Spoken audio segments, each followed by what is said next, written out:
దైవ మర్మములు. సహోదరు భక్త సింగ్ గారి అనుభవంలో దేవుడు తనకు బయలుపరిచిన మర్మములను అనుదినము పంచుకొనుట. డిసెంబర్ 14. ఈరోజు వాక్య భాగము, నాకును నీకును నా నిబంధనను నిత్య నిబంధనగా స్థిరపరచెదను. ఆదికాండము 17వ అధ్యాయము 7వ వచనం. 3వ నిబంధన దేవుడు అబ్రహాముతో చేసెను. నిన్ను గొప్ప జనముగా చేసి నిన్ను ఆశీర్వదించి నీ నామమును గొప్ప చేయుదును.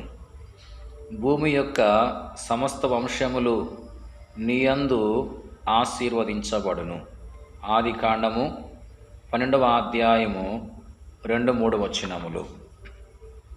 అదే నిబంధన 17వ అధ్యాయము 7వ వచనములో స్థిరపరచబడెను. దేవుడు అబ్రహామునకిచ్చిన వాగ్దానం కొరకై అబ్రహాము 25 సంవత్సరములు కనిపెట్టినట్లు దేవుడు చేసెను. అతడు వృద్ధుడయ్యెను. అతని భార్య కూడా వృద్ధురాలయ్యెను. సంతానం కలుగు శక్తి వారిలో లేదు. అప్పుడు దేవుడు వారిరువురు దేహములలో నూతన శక్తిని పోసెను. అప్పుడు వారు వాగ్దాన పుత్రుని పొందిరి.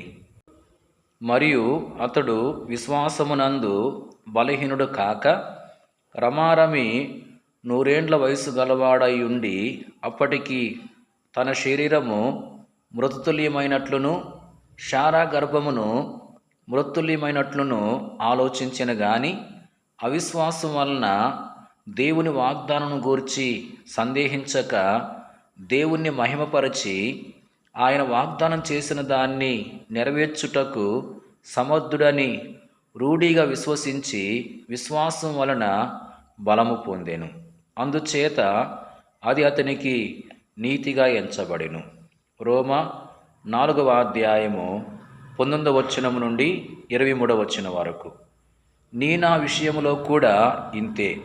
విశ్వాసము ద్వారా పునరుద్ధాన శక్తిని చేపట్టవలెను.